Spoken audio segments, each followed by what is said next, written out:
네, 우리 창세기 3장 15절 말씀을 같이 보겠습니다. 창세기 3장 15절입니다. 시작.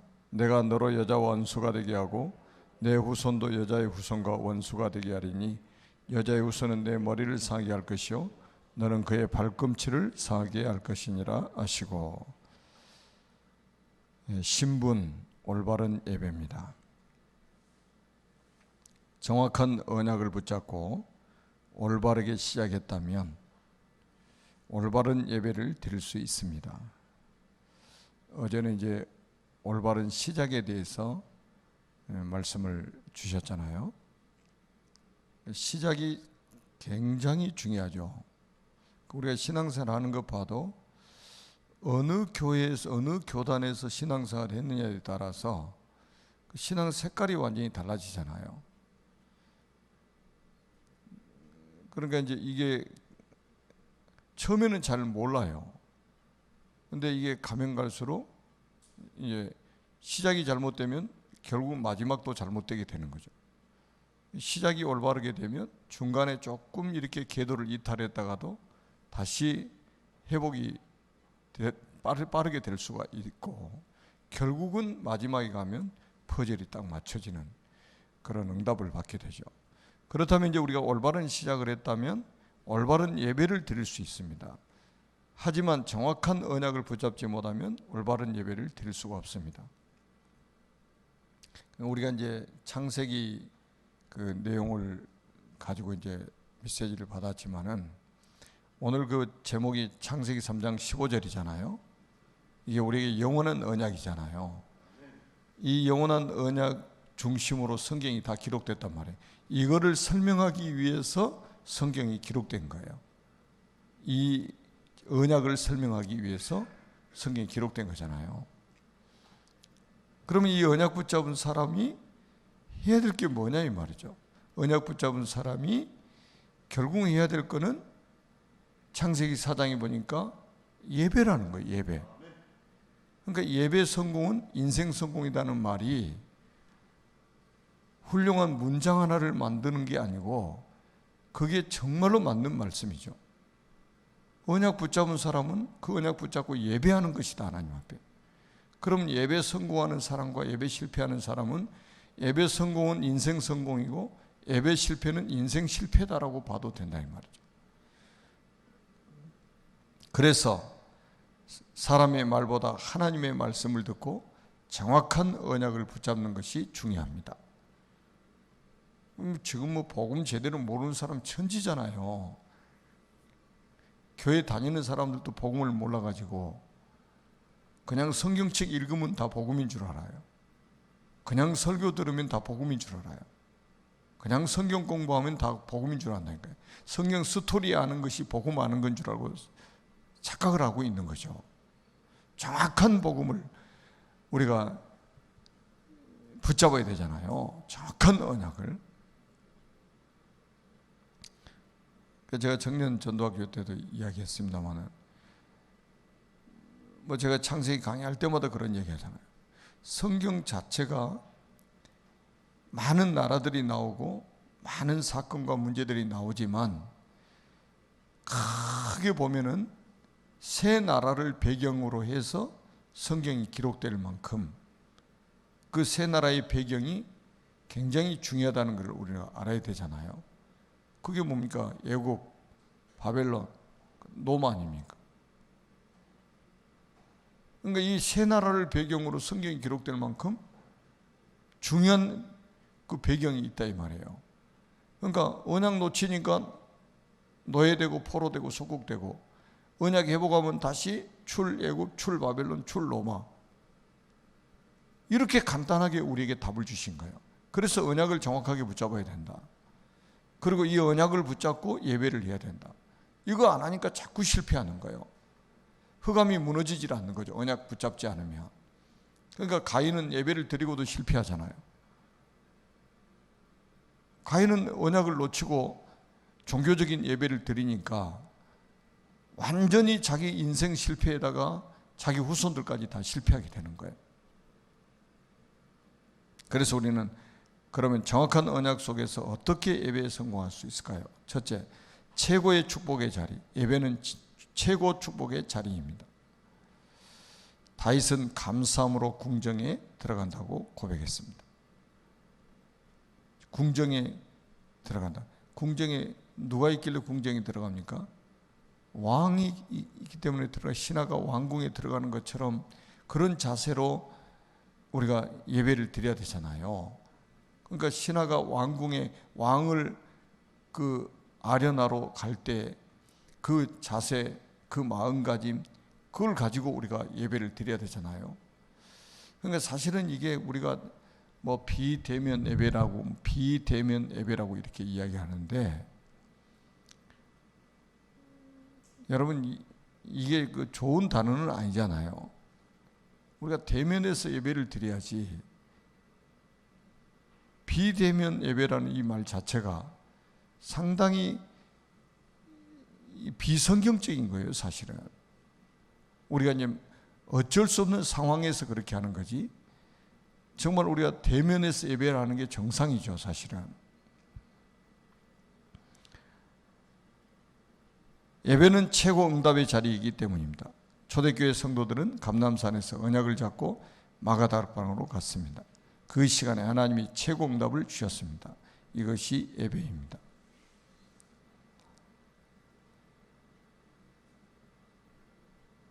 그러니까 이제 예배라는 단어가 이제 그 신약 성경에 이제 이렇게 나오잖아요. 프로스키네어라는 단어인데, 이게 이제 두 단어가 이제 합성화 된 거예요. 근데 이제 이게 제가 가끔 이야기하잖아요. 그 강아지가 주인만 보면 막 꼬리치고 막 핥고, 주인만 보면 그렇게 좋은 거예요. 주인만 보면은 이 밥 제대로 안 줘도 주인을 보면 좋아한다니까. 발로 막 차도 막 주인은 그렇게 좋아해요. 그게 예배 단어가 그런 데서 이게 만들어진 거예요. 사람이 표현하기, 사람이 언어로 표현을 해야 되잖아요, 이거를. 그러니까 우리가 우리 인생의 주인을 만나니까 너무 좋은 거예요. 그러니까 막 꼬리치고 막 주인을 막 핥고 막 올라타고 막 그러잖아요. 그게 예배인 거예요. 그게 쉽게 말하면.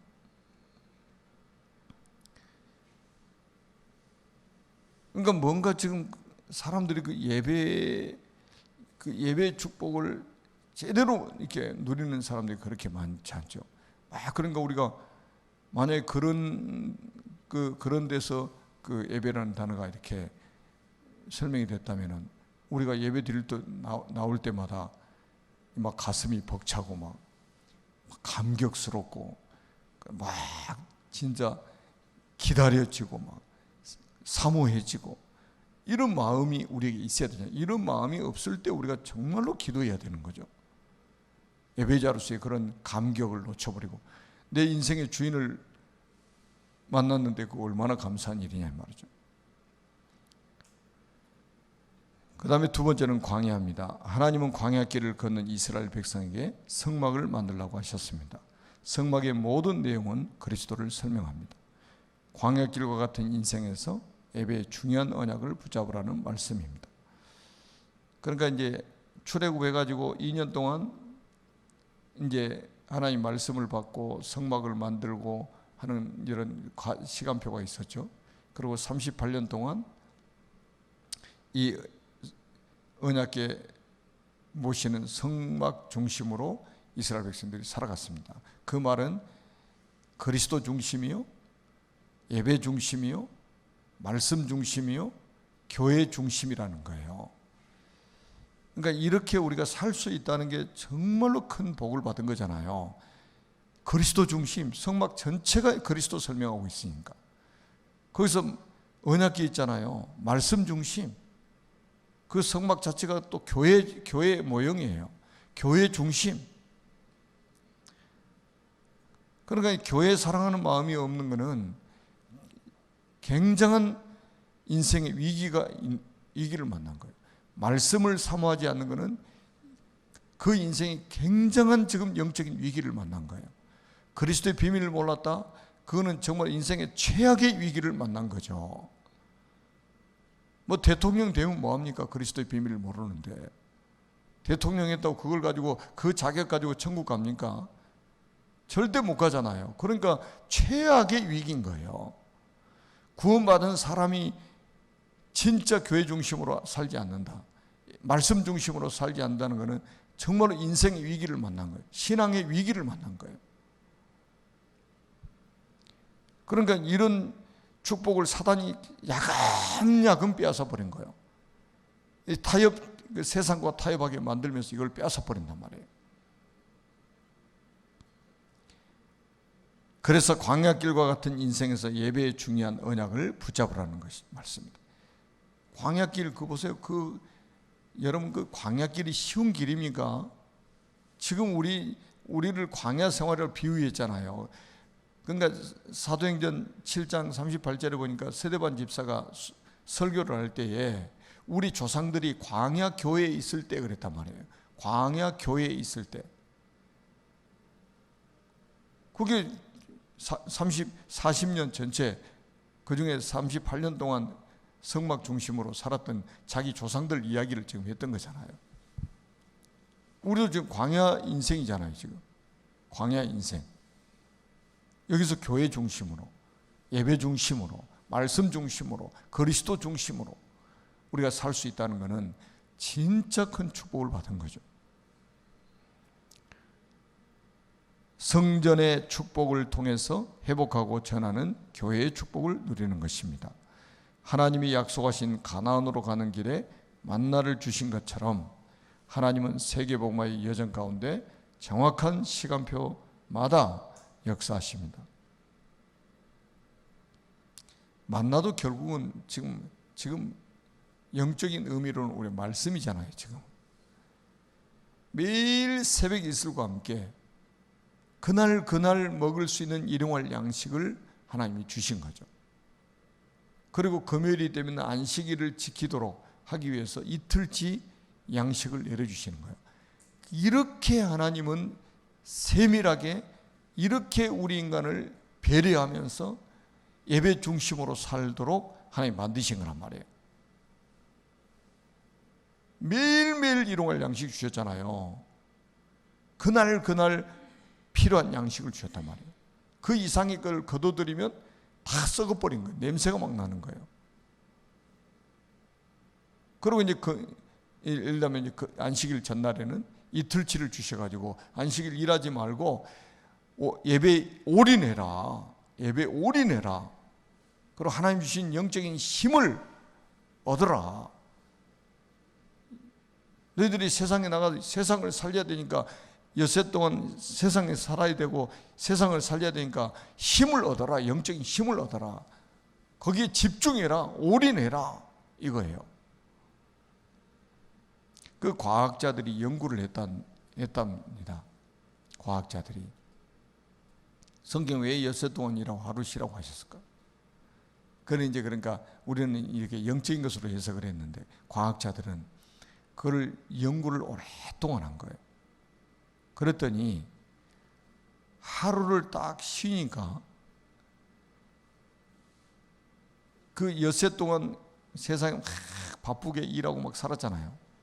근데 이게 하루 딱 쉬면서 이게 에너지가 회복이 다 되는 거예요.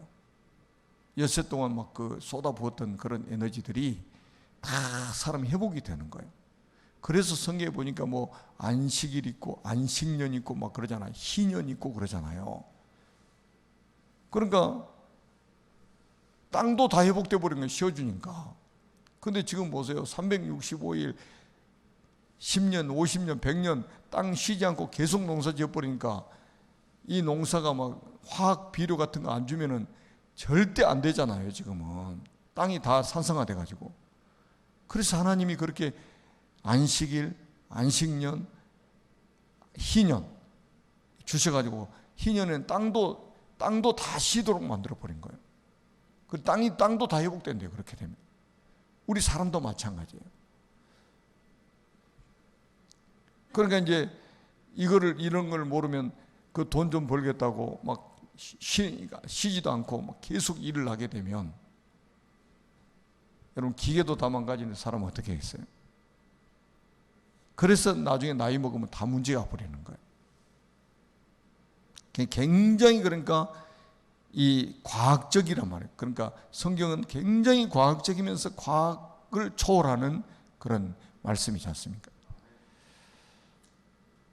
그래서 진정한 예배를 드릴 때 주시는 언약을 잡고 문제가 왔을 때 하나님의 말씀을 찾는 것이 하나님의 자녀가 누릴 축복입니다.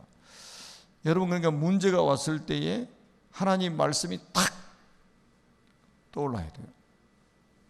문제가 왔을 때. 그리고 우리는 그 말씀 붙잡고 딱 승리해야 된단 말이죠. 그래서 사람 소리는 그렇게 귀 기울여 들지 말아요. 참고하라니, 참고해. 사람 말은 진짜 참고해야 됩니다. 사람 말은 무시하면 안 되니까 우리가 들어주고 참고하고, 그리고 하나님 말씀에 우리가 집중을 해야 되잖아요. 하나님 말씀에. 그래서 진짜 문제가 왔을 때 하나님 말씀이 딱 내게 언약으로 떠올라야 된단 말이죠.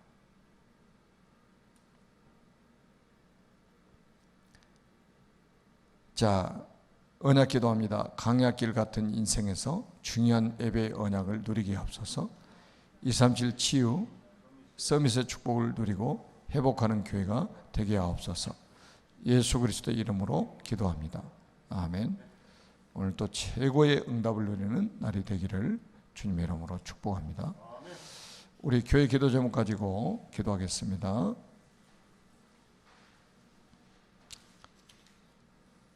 시작. 237 이민자 지원센터를 237 나라를 살릴 플랫폼으로 주신 하나님께 감사를 드립니다. 237 이민자 지원센터를 통해 237 나라를 살릴 절대 제자들이 일어나게 하시고 237 미래를 살릴 렘넌트들이 TC계들 속에 일어나게 하옵소서. 237 이민자 지원센터를 후원하고 있는 이사분들과 전도자들의 경제를 축복하옵소서. 237 서밋스쿨 플랫폼, 사탄이 교육을 통해 12가지 문제, 나중심, 물질중심, 성공중심, 무속, 점술, 우상, 마귀자녀, 우상숭배, 정신문제, 육신문제, 뇌세문제, 후대문제를 각인 뿌리 체질화시켜 무신론자로 만들어 하나님을 대적하게 만들고 있는 이때에 그리스도로 각인시키고 하나님의 나라로 뿌리를 내리고 성령 충만으로 체질을 바꿔서 237 서밋스쿨을 세워주심을 진심으로 감사를 드립니다. 237 서밋스쿨 안에 가장 먼저 유치부 렘넌트들을 모아 영적 서밋으로 훈련받게 하심을 감사드립니다. 237 서밋스쿨 안에 초등부, 중등부, 고등부까지 서밋 훈련을 받을 수 있는 플랫폼으로 축복하옵소서. 237 서밋스쿨 초등부 교육과정을 준비하고 있는 데스크포스 팀에게 다니엘에게 주셨던 10배 뛰어난 지혜를 주셔서 하나님께서 원하시는 복음 인재를 키워 237 나라를 살리게 하옵소서. 237 서밋스쿨에서 렘넌트들에게 언약과 교육과정을 지도할 인재팀과 후원할 경제팀, 24시 237 서밋스쿨 렘넌트들을 위하여 기도할 기도팀이 세워지게 하옵소서. RPG 성전 플랫폼, 단순한 성전 건축이 아니라 RPG 성전 건축을 언약으로 주신 것을 감사드립니다.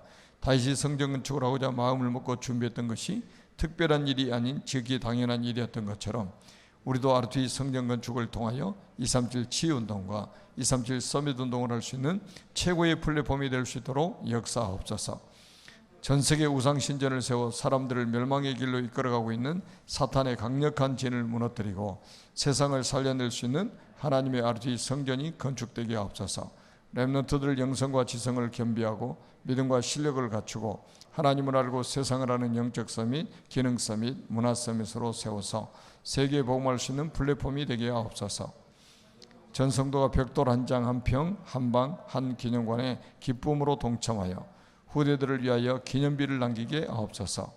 중직자 3제자, 하나님께서 세우신 중직자들이 교회를 살리는 비밀결사대, 렘넌트를 키우는 렘넌트 미니스트리, 메이슨 전쟁에 승리할 홀리 메이슨으로 일어나게 하옵소서. 산업인 상기업, 산업인들의 빛의 경제, 복음 경제, 미래 경제를 회복하여 RPG 성전을 건축하여 렘넌트들을 삼서밋으로 키우고 전세계 선교사를 파송할 수 있도록 축복하옵소서.